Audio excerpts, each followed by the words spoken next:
জ্বলছে, একটা আগুন আর একটা আগুনের সঙ্গে ছিঁড়াছিঁড়ি করছে, লড়াই করছে, গর্জন নিচে ভয়ানক জাহান্নাম যখন খুলে দেওয়া হবে আর কবরবাসীকে বলা হবে একবার তুমি দেখো, কবরবাসী দেখে ভয় খেয়ে যাবে। ফেরেশতা বলবে তুমি ভয় পেও না, আল্লাহ তোমাকে রহম করেছে, তুমি ঠিক ঠিক উত্তর দিয়ে দিয়েছো। আল্লাহ এইরকম কঠিন জায়গা থেকে তোমাকে মাফ করে দিয়েছেন, ক্ষমা করে দিয়েছেন। এখন তুমি চিরনিদ্রায় শুয়ে যাও। যেমন নতুন দুলহা দুলহি বাসর ঘরে শোয়, ওই রকম চিরনিদ্রায় তুমি শুয়ে যাও। যেদিন ইসরাফিল সুর ফুঁকবে সেদিন তুমি হাসরের মাঠে উঠবে। পক্ষান্তরে যে লোকটা ঠিক উত্তর দিতে পারবে না, যে বলতে পারবে না মান রব্বুকা, হা আল্লাহ আদেরি, আয় আমি কিছুই জানি না, আল্লাহ আদেরি আমি কিছুই জানি না, আমি এটা বুঝি না, মা দিনুকা তোমার দিন। জি, আপনারা হাসবেন না। কবর একটা এমন জায়গা, শুধু আজকে কবরের উপরে কয়েকটি কথা বলবো। আল্লাহ এবার কি বলছেন? বিসমিল্লাহির রহমানির রহিম। আফালা ইয়ালামু ইযা বুসিরা মা ফিল কুবুর ওয়া হুসিলা মা ফিস সুদূর। তুমি কি জানো না কবরের ভিতরে কি সাহিত্য আছে? এবং যেদিন পৃথিবীর বুককে খুলে দিয়ে এগুলোকে উদীয়মান করা হবে, সমস্ত ইলমটা কার কাছে আছে? আমার আল্লাহর কাছে আছে। কবর আমরা লাখ লাখ কবর দেখলাম, এই কবরের ভিতরে কে সাহিত্য আছে? জান্নাতি আছে না জাহান্নামী আছে, দোজখী আছে না পরেজগার আছে? আমাদের শুধু রেখে আসা কাজ, আমরা হাত দুটি ধরে এই মোর হাতে কোদাল ধরিয়া কঠিন মাটির তলে গাড়িয়া দিয়াছি কত সুনামো নয় চোখের জলে। মাটিরে আমি বড় ভালোবাসি, মাটিতে মিশাইয়াবো, আয় আয় দাদু গলা গলি ধরি, কেঁদে যদি হয় শোক, সেই কবরে কতজনকে নামিয়ে দিলাম। আর আমার আল্লাহ বলছেন আফালা ইয়ালামু ইযা বুসিরা মা ফিল কুবুর, আফালা ইয়ালামু ইযা বুসিরা মা ফিল কুবুর, কবরে কাকে পৌঁছানো হয়েছে তুমি কি জানো? তোমার কি জানা আছে এই কবরের ভিতরে কে রয়েছে? ওয়া হুসিলা মা ফিস সুদূর, এবং তার দিলকে খুলে দেওয়া হয়েছে। দিলের ভিতরে কি আছে না আছে সমস্ত ইলমের মালিক আল্লাহ। সে আল্লাহ বলছেন ওয়াইদাল কুবুর বুসিরা, এমন একটা দিন আসবে সেদিন কবর থেকে সবগুলোকে বের করা হবে, একটাও কবরে থাকবে না। একটা পাগলা, একটা শিক্ষিত, একটা নারী, একটা পুরুষ, একটা সাধারণ, একটা মাস্টার, ডাক্তার, ইঞ্জিনিয়ার, যে কোনো সেকশনের মানুষ হোক না কেন, একটা পাগলি, ছোট্ট একটা শিশু পর্যন্ত কবরের কোন কোণে থেকে যেতে পারবে না। আল্লাহ তাবারাক ওয়া তাআলা সূরা জুমারের মধ্যে বলছেন বিসমিল্লাহির রহমানির রহিম সুম্মা নুফিকা ফীহি উখরা ফাইদা হুম কিয়ামুন ইয়ানজুরুন।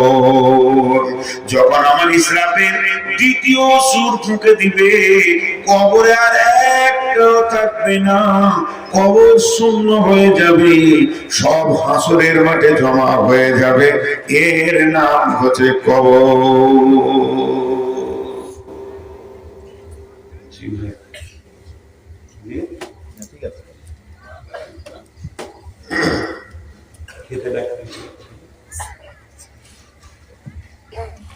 জি, দুটি এবার কথা বলি। আপনারা যেভাবে শুনছেন অনেক ভালো লাগছে। দুটি কথা বলি। কবরে যাব না এরকম কেউ নাই, কিন্তু যখন সুর ফুঁকে দিবে কবর থেকে সব উঠবে, সবাই উঠবে, সবাই উঠবে, সবাই উঠবে, দল দল উঠবে, একটাও থাকবে না। ফাইন্নামা হিয়া জাসরাতুন ওয়াহিদা ফাইজা হুম বিসাহিরা। আল্লাহ তাবারাক ওয়া তাআলা বলছেন একটা হুঙ্কার, আমার একটা হুঙ্কার বিশ্বের যত মানুষ মাটির নিচে থাকবে এক জায়গায় জমা হয়ে যাবে। তার মানে কবর একদিন শেষ হবে, কবর একদিন শেষ হবে, কবরে একজন থাকবে না। চলেন আল্লাহ তাবারাক ওয়া তাআলা নবী বলছেন, যখন মানুষ মারা যায় ওই লোকটাকে কবরে নিয়ে যাওয়া হয়।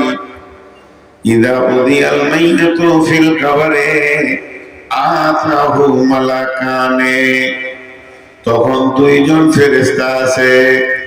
ফায়াকুলানে, তারা দুজন বলে, মান রব্বুকা মা দীনুকা ওয়া মান নবিয়ুকা, তোমার রব কে, তোমার দ্বীন কি এবং তোমার নবী কে।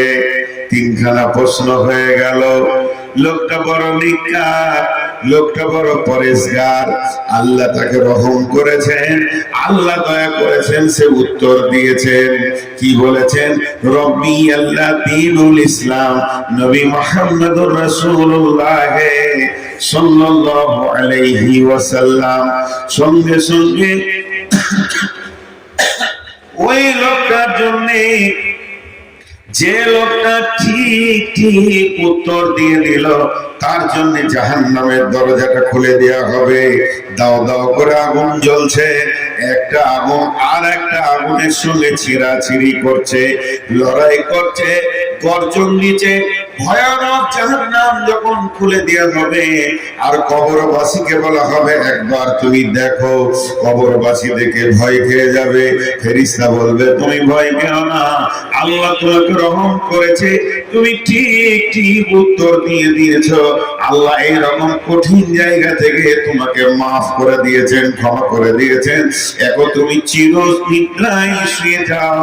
নম কানম উরুসাক, যেমন নতুন দুলহা দুলহি বাসর ঘরে শোয়, ওই রকম চিরনিদ্রায় তুমি শুয়ে যাও। যেদিন ইসরাফিল সুর ফুঁকবে, সেদিন তুমি হাসরের মাঠে উঠবে।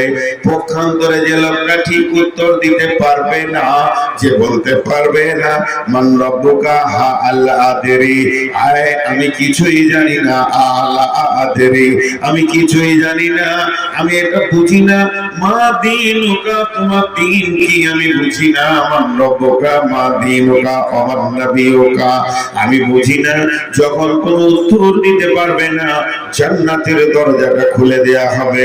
খুলে দেওয়ার পর বলা হবে, হতভাগা বদনসিব, তুই একবার জান্নাতের দিকে তাকিয়ে দেখ, কত সুখময় জায়গা, কারণ তুই বদমাশি করেছিস, এর জন্য রব তোর উপরে রেগে গেছে।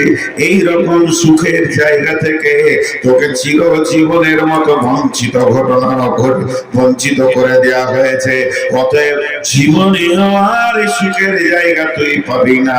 আসমান থেকে আল্লাহ এলান করবে, বেঈমান, এ আমার অসত্য বান্দা, আমার সঙ্গে ধৃষ্টতা করেছে, কবরকে তার জন্য জাহান্নামের আগুনের টুকরা বানিয়ে দেওয়া হবে, জাহান্নামের পোশাক পরিয়ে দেওয়া হবে এবং জাহান্নামের লেপটা তাকে দিয়ে দেওয়া হবে।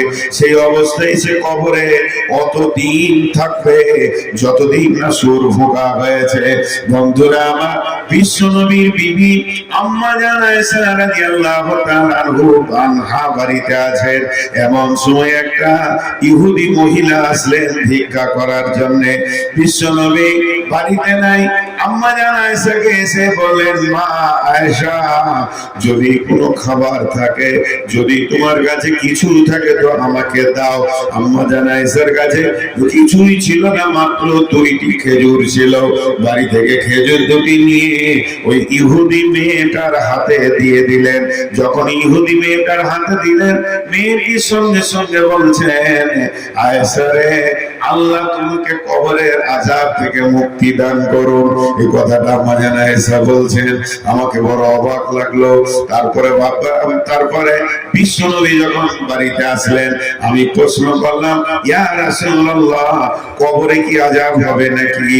আল্লাহর নবী বললেন, আযাবাল কবরে হাক্কুন, আযাবাল কবরে হাক্কুন, আযাবাল কবরে হাক্কুন। কবরের আযাব হচ্ছে বড় সত্য, কবরের আযাব সত্য। কবরে কবরের আযাব সত্য। আম্মা জান আয়েশা বলছেন তারপরে থেকে আমি অনেক খেয়াল করেছি, সূক্ষ্মভাবে দীর্ঘভাবে আমি শুনেছি নবীজি যতগুলি নামাজ পড়েছেন আমার কাছে অন্তত সেই নামাজের শেষ অংশে আল্লাহর নবীকে আমি কবরের আযাব থেকে মুক্তির দোয়া পড়তে শুনেছি। আজও আমরা দোয়া পড়ি, আল্লাহুম্মা ইন্নী আউযু বিকা মিন আযাবিল কবরি ওয়া আউযু বিকা মিন ফিতনাতিল মাসীহিদ দাজ্জাল ওয়া আউযু বিকা মিনাল মাহইয়াই ওয়াল মামাতি। আল্লাহুম্মা ইন্নী আউযু বিকা মিনাল মাহইয়াই ওয়াল মামাতি। এই দোয়া আমরা পড়তে থাকি। অতএব কবরের আযাব হলো বড় সত্য।